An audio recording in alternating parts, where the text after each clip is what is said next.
What's up, gamers? The Red Dragon here, and I am back taking a look at the presidential election going on in the U.S. There was a debate just a short time ago between Barack Obama and Mitt Romney. So what I've got for you is the results from the polling data that was asked to independent voters out there who they felt actually won the debate.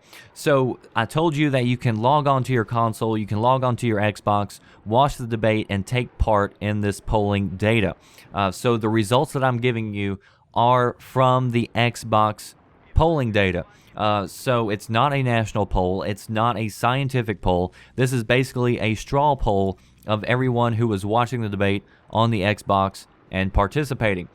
So they said that they had over 100,000 people actually engage in the debate and respond to the questions. It said of those 100,000 people, approximately 2,000 were undecided or independent voters. Now, you know that if you keep up with anything in politics, all polling wants to look at undecided voters, because undecided voters are going to be ultimately the ones who sway the election one way or another. So among the independent or undecided voters, 51% declared Obama the victor in the debate. 17% said Romney was the winner, while 32% said that there was no real clear winner in the debate. So there's that information, and there's also a lot of other numbers that they pulled from the debates. If you want to get the whole list, if you want to get the whole rundown, of course, I'll leave a link in the description box, and it's also featured on the front page of VGN right now.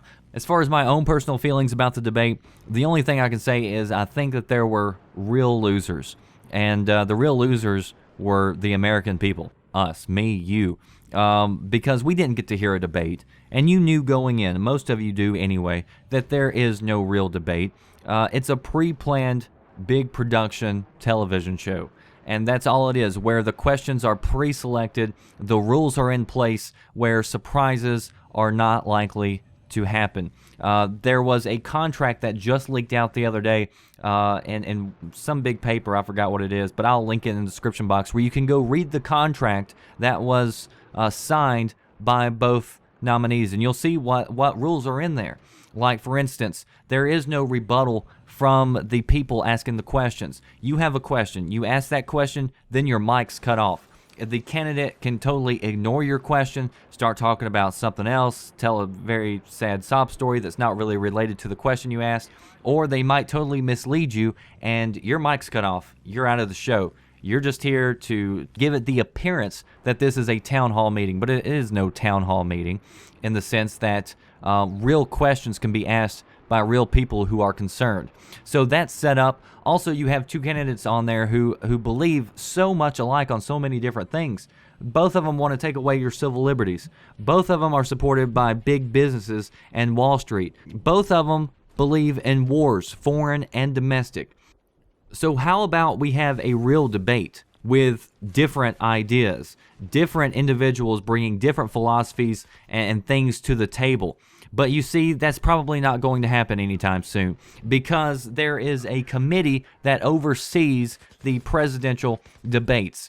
And the people at the head of the committee, the people who actually started the committee, are the former heads of the Republicans and the former heads of the Democrats. Yes, the two parties that you can't tell too much difference in are the ones heading up the debate, and they don't want anybody else's ideas out there. That's why they set rules in place that keep third-party candidates from being able to come in. Now, you might say, well, Ross Perot made it back in the early 90s, but he was a billionaire, so he had that kind of backing that he could push his name out there, and he got in the debates. And I believe, if I'm not mistaken, that he was only polling around 9%. I don't know what the rules were back then, but they've changed. The recent changes state that the candidate has to have 15% of national public polling in order to get into the debates.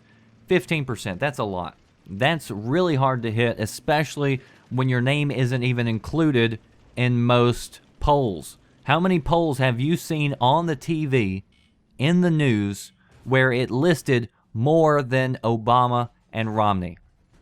Have you heard about Jill Stein? Have you heard about Gary Johnson? Because when you go to the ballot box, they're going to be on the ballot in some states. Actually, Gary Johnson, I believe, is on 48 states.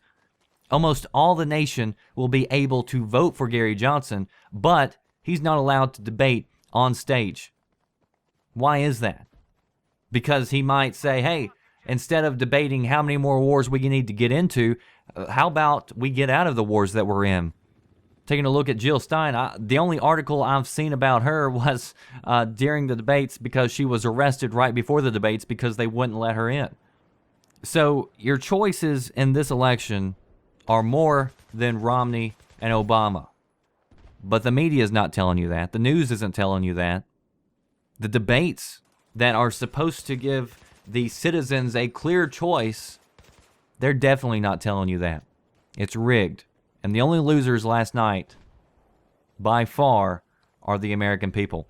So post below, let me know what you think about this whole deal. Do you think it is a bad idea to not open up and allow people to become part of the debate who may have different ideas, who may come from different parties? How is that a bad thing to bring in more ideas? Now, granted, you can have something up there where we have 30 people taking place in a debate, but I would say that if you're able to be eligible and to get on the ballot in 48 states, I would say you're a pretty serious candidate for president. Now let's hear your ideas.